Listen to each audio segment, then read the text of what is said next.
The liquid culture. What's up, everybody? Thank you for being here with me on another episode of The Liquid Culture. Today's episode is all about tea. It's going to be the first in a three-part series about different kinds of tea. If you guys have been following me the last few videos that I've posted, we're still on this trying to kind of go with a little bit of a non-alcoholic route for the month of January here.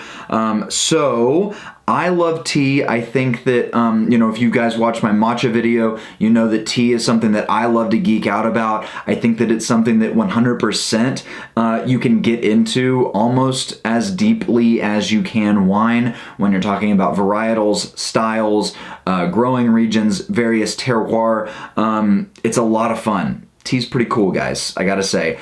Beyond the health benefits that you get from it, beyond the nice caffeine buzz that you get from a lot of tea, there's a lot of really good health benefits with it as well. It tastes good.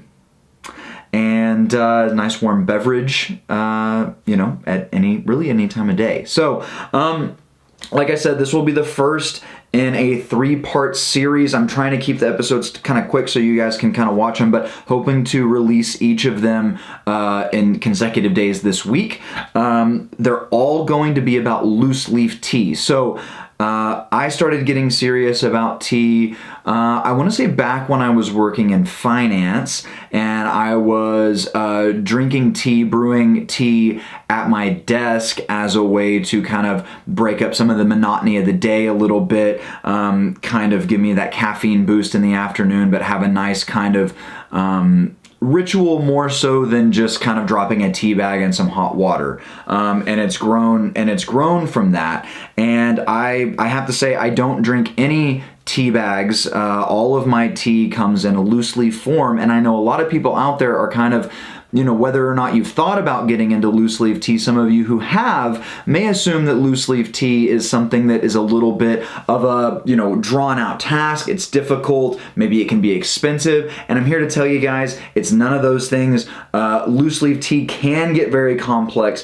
It can get very expensive. And it can be something more so than just pouring yourself a cup of tea where you're sitting for an hour, 2 hours, and just brewing and drinking and enjoying tea, but it does not have to be that, and I'm going to show you how you can do that here today and in the next couple of videos that are going to follow this. So, having said that, what do you need for basics of brewing loose leaf tea? It's very simple, guys. If you watch my matcha video, I'm gonna have a coffee video coming up in which I use this guy as well, but I'm telling you what, these electric kettles from Bonavita, like $60 will get you an electric kettle that will, I'm telling you, it is going to make your life easier. So many people think that when it comes to coffee or tea, you just bring water up to a boil and pour it in there. That's not the case. There's really actually very rare instances in which you're bringing water up to boil for tea or coffee consumption.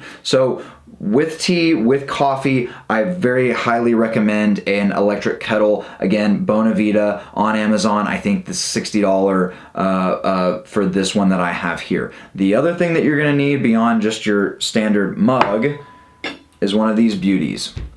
So I love this as a way to do loose leaf tea in a very quick and easy form. There are, again, very complex, methods of brewing loose leaf tea that are, very kind of classic Chinese brewing methods that I love. However, for just a quick little cup of tea and to make things for those of you who are wanting to get into loose leaf tea a little easier, this is all you need. This is about a $10 little tea steeper that, you can get on Amazon. Comes with a little top to keep things warm, but mostly I use it for whenever you're done brewing, you just set it right on top of that. So very nice little tool here. I don't like to mess with the tea balls. I feel like those, they're a little bit more difficult to maneuver, and it seems like the tea doesn't have enough room to really spread out in those. So a nice big tea steeper like this one is really the best route to go. So That's all you need, guys. You don't have to go any fancier than that. The first tea that we're doing in today's video, we are going to start on the kind of lighter end of the spectrum and get a little bit more intense as we go on in the different parts. So today's tea, we are doing a green tea. So I'm gonna try and see if I can show you guys this without spilling it everywhere. Gonna be kind of difficult. So I've got a Fujian green tea here. Fujian pearls, jasmine pearls. So today's video is going to be kind of a dual video. So it's green tea, but it's also an infused tea. I guess jasmine tea sometimes will be considered like an herbal tea since it does have an infusion to it, but there's a very specific way that they infuse the jasmine into this green tea that is the only way to go when getting green tea, like this. So let's talk about green tea. If you watch my matcha video, you know a little bit about green tea already. Now that is in the form of matcha, which is different, but a lot of the same principles still apply to green tea in this form. So young buds and leaves are harvested, and then the oxidation process is stopped really quickly. So that is why green tea is considered a minimal or no oxidation tea, and therefore it's got very high levels of caffeine. Very little processing goes into the manufacturing of green tea, or at least good green tea, and what that does is it allows the tea leaves to retain that really nice high caffeine level. Green tea is the highest levels of caffeine for tea. So what you have is that nice high level of caffeine mixed with those high levels of theanine that we talked about in the matcha video, which are, it almost like activates the other part of your brain,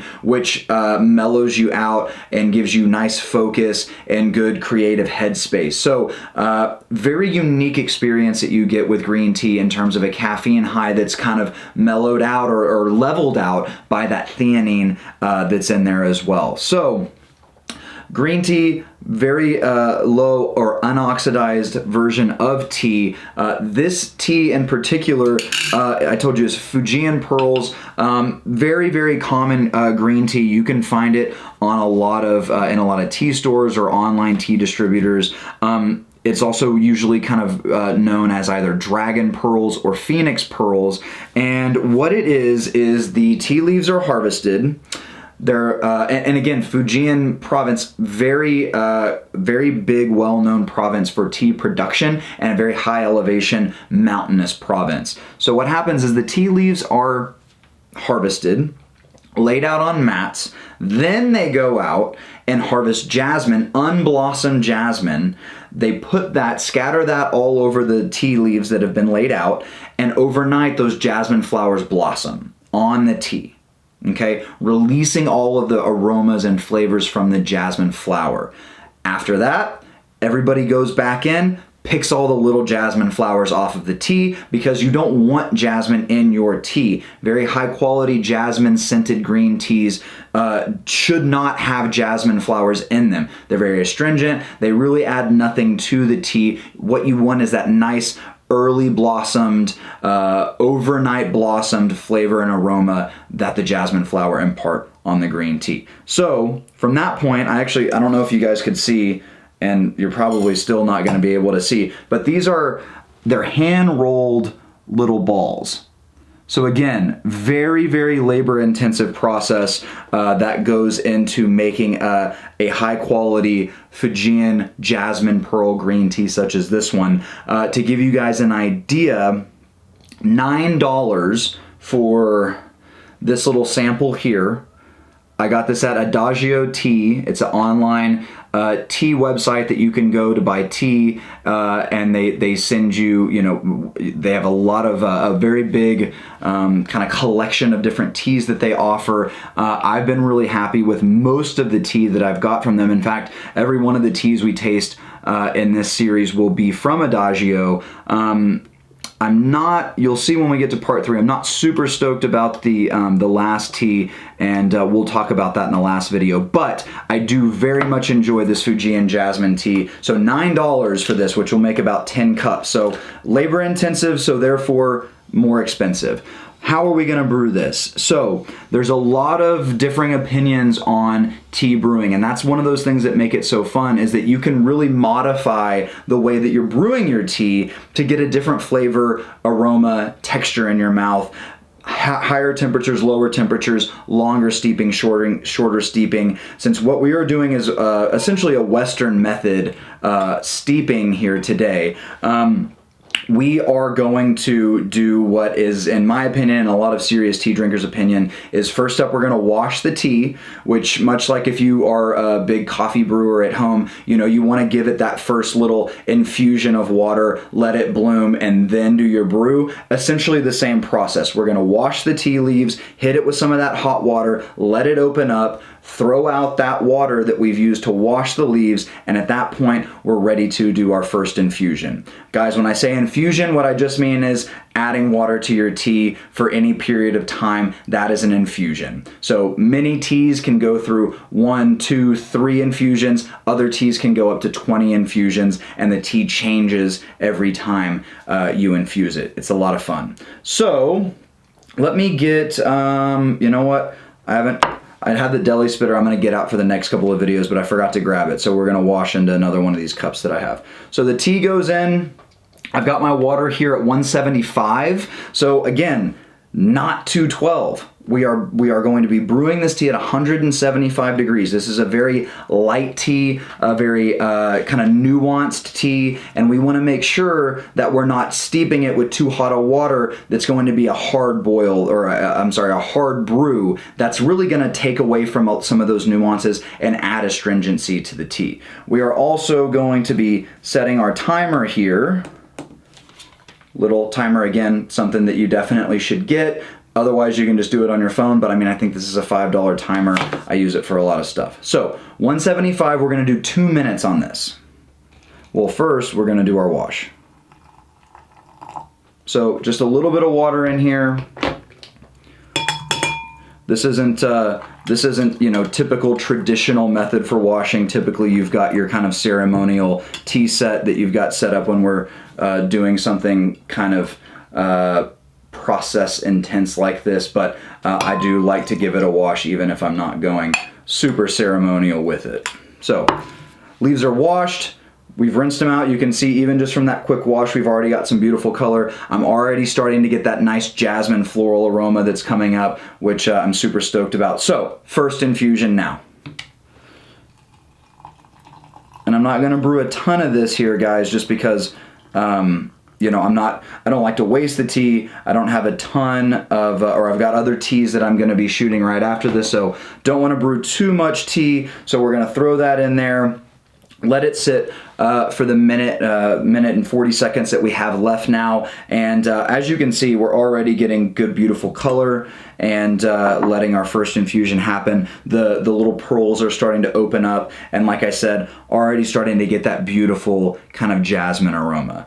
So while we've got a little minute here, what I want to talk about is the kind of if you're getting into tea for the first time and looking for the right places to buy that tea. I've got 3 places that I've used. When I first started getting into tea, I was buying tea from Kai, which is kind of cool because they're based in Waco. So I know a lot of you watching are from Texas. So if you want to support a good local kind of Texas small business, Kai Tea, based in Waco, is a really good starting point.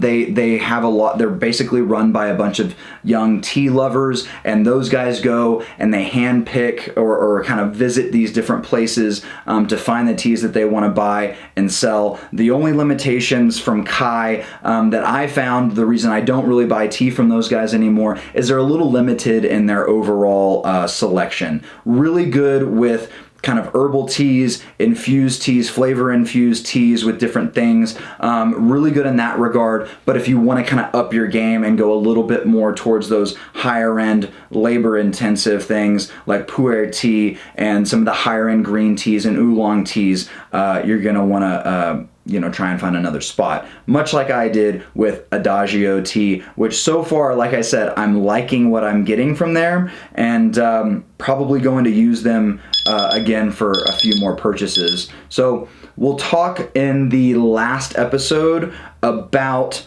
the third and even fourth online processor or a kind of online store for tea buying, because I want to tell you guys a little bit more about where I'm buying some of my really good teas.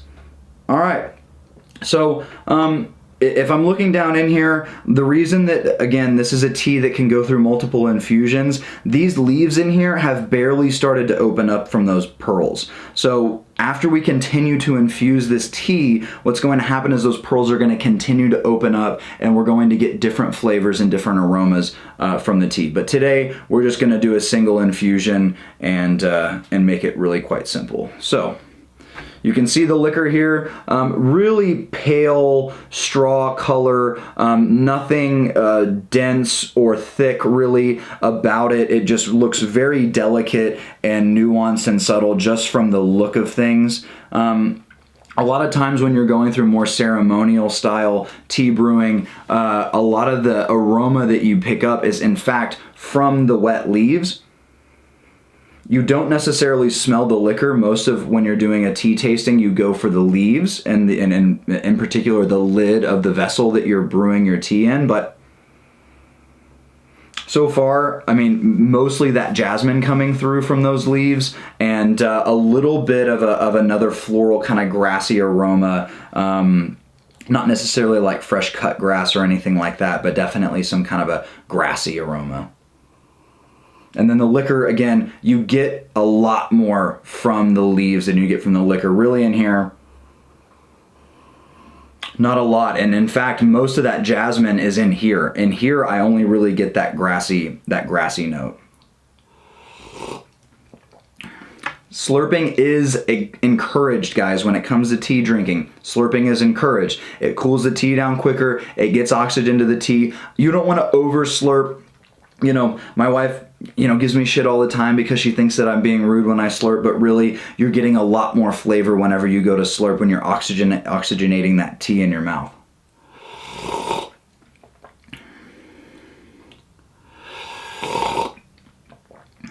So, very subtle, very floral, very nuanced. This is a tea that is not going to be necessarily a tea that you want to drink as your like mid-afternoon cup. That's, you're right in the middle of a busy work day, you're wanting a caffeine kick, you're wanting to go tea instead of espresso. This I wouldn't say is the one for that. I think that this is if you're the kind of person who likes to wake up early in the morning, before you get a busy day going, and you want to start off with a nice quiet morning, maybe sitting outside, listening to the birds chirping, sun's coming up, and just kind of have a nice relaxing ease into the day before you start showering and, getting dressed and all that stuff, getting ready for work. This is the kind of tea that you just kind of sit, enjoy the subtle nuances, get that nice caffeine boost with that theanine that's going to level it out, and really enjoy a very nuanced cup of tea. Slight citrus, but like a Meyer lemon citrus, so almost like I don't want to say creamy, but a soft citrus edge to it with that floral and that slight grassiness.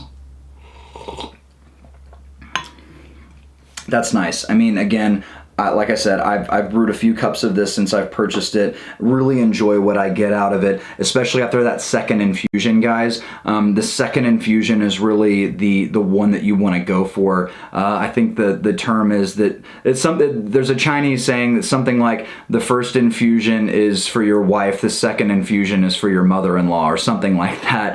The second infusion is the best infusion. A lot of people will say, because you finally get that tea to open up and really express its true nature. But first infusion on this one, still quite nice. So that's part one, guys, on the loose leaf tea series here with the Liquid Culture. Up next, we're going to do a Yunnan Noir black tea, which will be a little bit closer to probably to what a lot of you have drank before in the past. So appreciate you being here with me for part one, and we'll catch you next time. Bye-bye.